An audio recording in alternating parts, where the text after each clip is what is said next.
Hey guys, welcome back to another video, and today we are doing a custom video.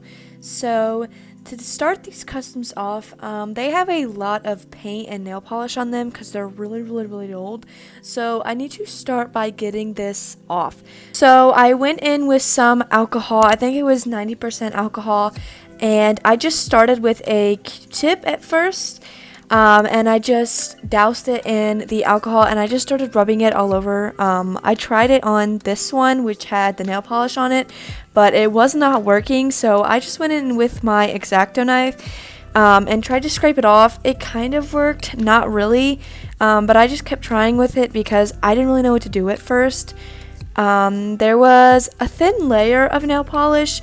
It wasn't too bad, but I definitely need to get it off before I painted because it had texture to it. But since that wasn't working, I just went in with my Derma drill, which was going to be a lot faster, and it was a lot faster. It definitely still took some time because I had to make sure that I didn't tear up the LPS itself, because since it was like on the highest setting, it could definitely tear it up if I went too far. But I got it pretty good, and then I just went onto the eye, and it was really thick, so I had to like drill it down, as you saw there. And yeah, it definitely was some thick nail polish. I don't know why I put so much nail polish on this, because this custom is like maybe 5 years old.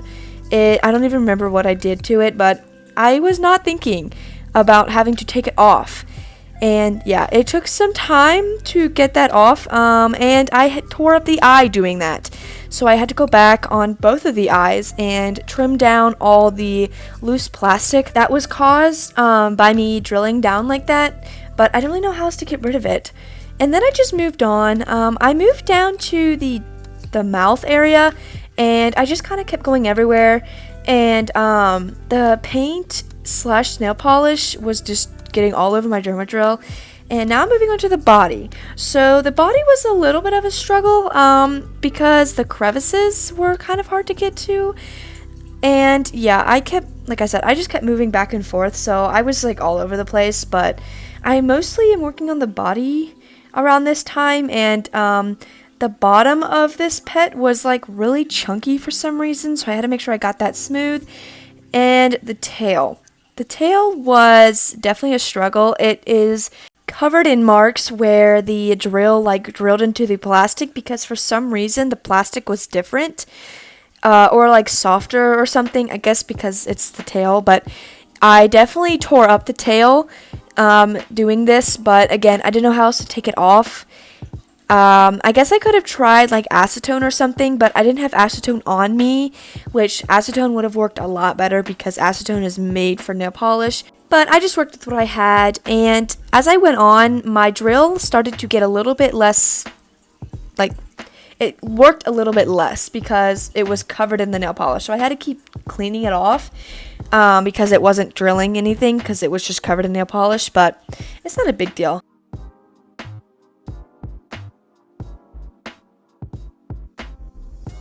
And I got this nail polish everywhere. It was all over my table, so I just gave it a quick brush down to get down any of the like little pieces of nail polish that I might have missed. And yeah, this is this pet after all the drilling and sanding that I did. I got a decent amount off, and now I'm just cleaning off my surface for the next one. So here's the next pet, and oof, oh my god, this one was bad. So it didn't have nail polish this time, but it just had paint, but it was covered in sand. So not only did I have paint and nail polish to get off, I also had sand to get off of this damn thing. So yeah, that was a little bit of a struggle, and it got everywhere. Okay, this felt terrible when I put the alcohol on it because I guess it was like tearing down whatever was on this thing, but it was disgusting feeling, and I am so glad that I do not have to do this anymore. But yeah, here I am just using a Q-tip again with alcohol, and I'm like, I went through so many Q-tips on just this one pet. mostly on the ears, and I kept going back and forth with the Q-tips and my little towel, because the towel, since it's like rough, it can take it off anything that's stuck to the pet that I can't get off with the Q-tip. So it definitely helps. And then I also pick it off with my little picker, and yeah, that's it all over my hand. I was stained for days after this. But yeah, this one was a little bit of a rough one, literally, because of the sand. And yeah, getting it in between the little ears was a struggle too, because I guess where the ears fold in, I had like a really hard time getting the sand out of it. And then the eyes were a struggle too. So I went in with a toothpick on this one because it wasn't nail polished, so it wasn't as stuck as bad.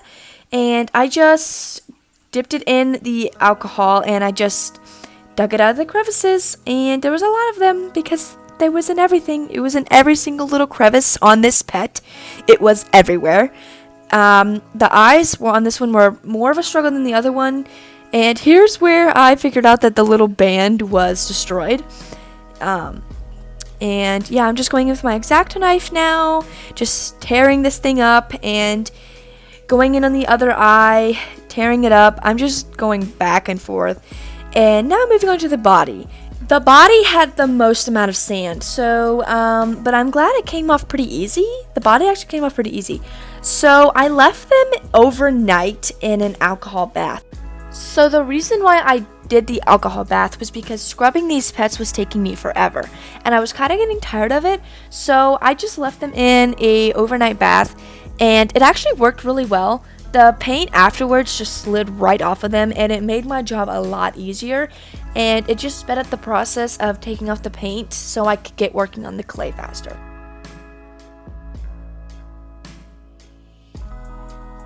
It actually was a really good technique. I'm going to use it again in another custom from here on. And if you ever need to get paint off really quick, just leave them in an alcohol bath overnight.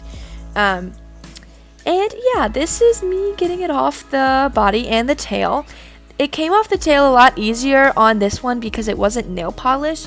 So, and the alcohol had eaten away at the paint. So there wasn't much holding on to the pet anymore. And it just made my job a lot easier.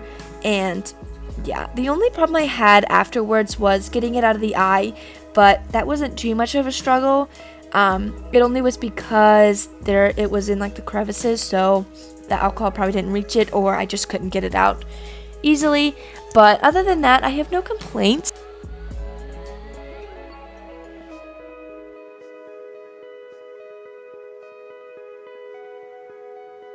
Now it was just getting all the paint out of the little crevices. I've said crevices a lot this video. But now that was the main struggle.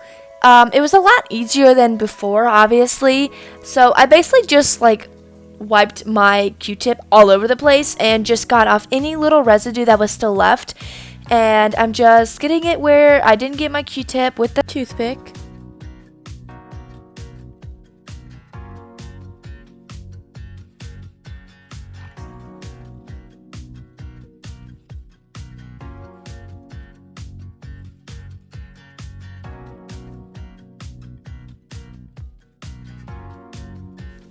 I think the hardest part of the process for this pet was getting it out of the little feet in the front and the back, because the paint was like stuck down in between them, so like none of my Q-tips or my toothpicks could really reach it.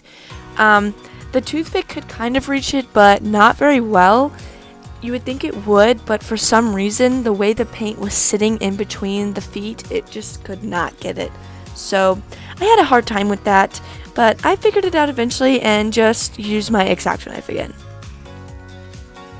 And where the paint met the body on the tail, it made like a weird texture, so I made sure that I clawed all that off with the X-Acto knife. And I'm just going in again on the tail with my X-Acto knife, getting any paint that was stuck in between the little fur folds and anything that I couldn't get off with the alcohol and the cotton swab. I definitely got a good amount off here, and I did not tear up the pet this time, luckily, because the paint was still kind of destroyed from the alcohol, so I didn't have to dig in with the X-Acto knife as hard as I did with my Derma drill.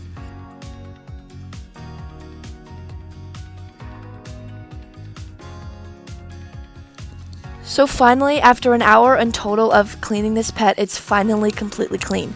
Now I just have to finish this one. And the difference is insane, by the way. So to get the rest of this nail polish off, I kind of just did the same thing I did before at the beginning of the project, where I just used a cotton swab, and it definitely worked a lot better this time because the alcohol bath destroyed the nail polish, which I was really lucky about. I was kind of worried it wasn't going to work for this one because alcohol doesn't do anything for nail polish, I thought, but I was wrong, thankfully. So it definitely got it off enough to make it smooth and not be so rough, because this one was really rough for some reason. Even though it was just nail polish, this one didn't have any sand on it like the other one, but I don't know, I guess the way I put it on, it just ruined it. And it was definitely an easier process. I didn't get much of the purple off of the body, or really much of the red. I just got enough off to make it smooth.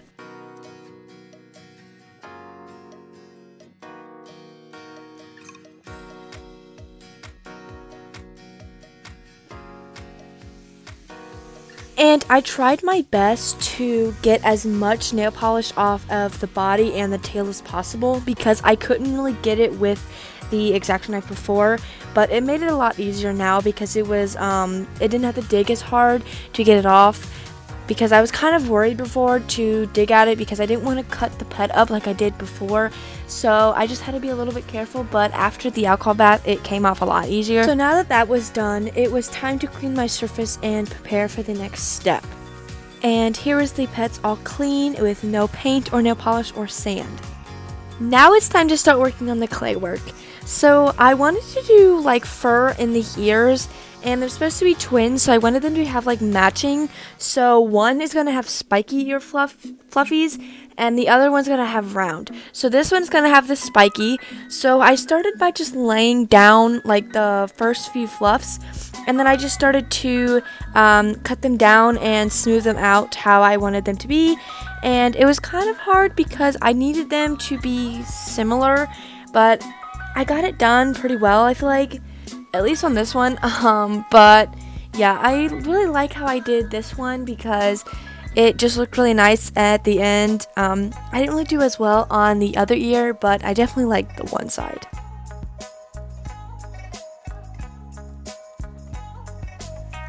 And when I used the water to smooth out the clay, it had like a bunch of paint and brother, what's that? So that's why it's all like gunky, and it did kind of make it hard to see, but I didn't change the water, so I just continued to suffer with it. So once I was done with the clay, this is how it looked on both ears. And now I'm just starting on the horns. So this one is going to have 2 horns. So I rolled out some clay and I cut it in half to make the horns.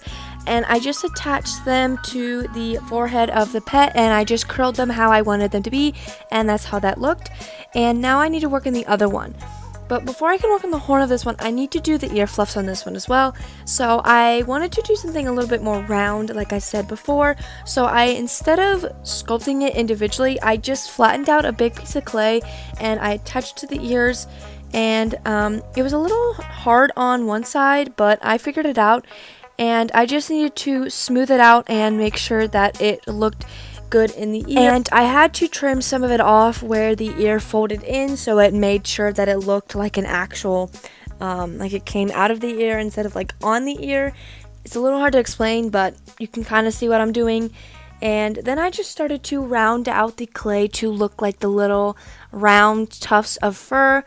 And it is going to be a little cartoony look, so it doesn't have to be perfect. And I just made 3 little bumps, and then I just cut around them to make them look a little bit more prominent. And it looked really cute, actually. I really liked how I did the little bumps instead of just making them spikes like the other one.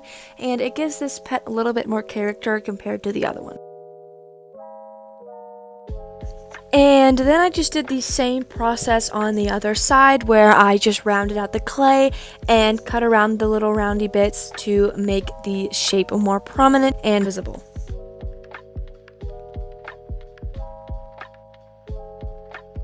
And here's how both sides looked.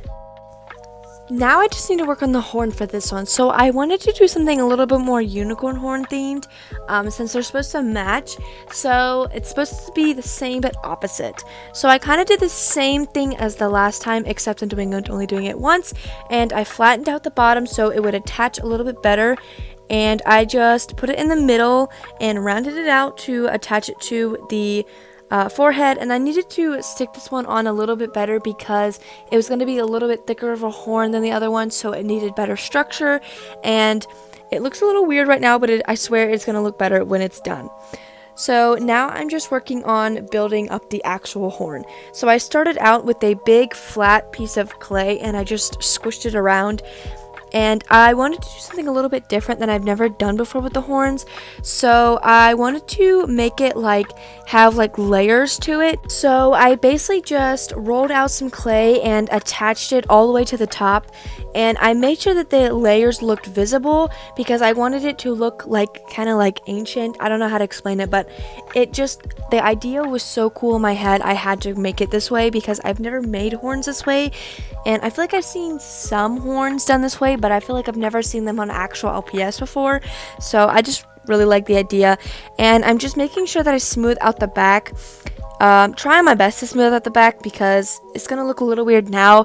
I will go back in with my derma drill and smooth it out to make it look a little bit more cohesive.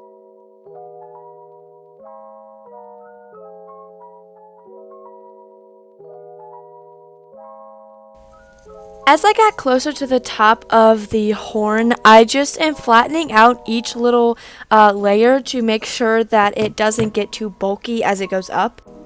It definitely got tedious as it went on, but I definitely like that I did this design because it was really interesting to work on, and I've never seen any LPS with this.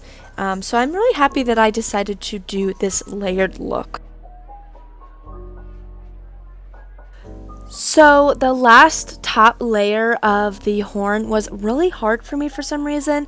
I first started out by just laying it down, and then I just folded it over and pinched it to a point and then curved the point a little bit. And I had to smooth out the little top part because where I pinched it and folded it over, you could see the clay where it folds over, and it just looked really, really weird. You can't really see it on camera, but in person it was really obvious. And I just tried my best to smooth out the back because I didn't want the back to have any weird texture to it from where I had pinched and cut off the clay when I was making the layers. But I'm really proud and satisfied with how this unicorn horn kind of esque looked at the end because I've just never seen this shape before, and I really like the layers to it. And now I'm just blending out the layers and getting rid of any holes and gaps and just making it look like all one cohesive piece.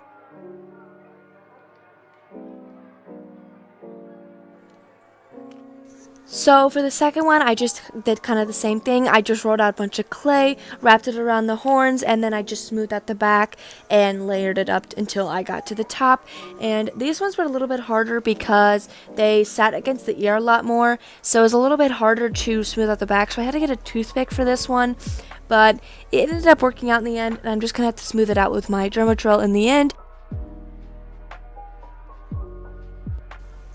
Here I just did the same thing as the unicorn horn. I just stacked rows of clay all the way up to the top, and I flattened them out to make sure I didn't get bulky, and I did it times 2. As with the other horn, I had to smooth out the top part where the clay smushed together and you could see it. This one was a little bit harder to smooth out because, again, they were kind of closer together, so I didn't have as much room to get my fingers in there, but I got it done, and this is how they both look. So here are the 2 pets so far, and I'm already loving them. I cannot wait to see how they look when they're finished, but I am going to be doing this in 2 parts, so come back for part 2. I don't know how long it'll take me to edit, but I will try to work on it as soon as possible.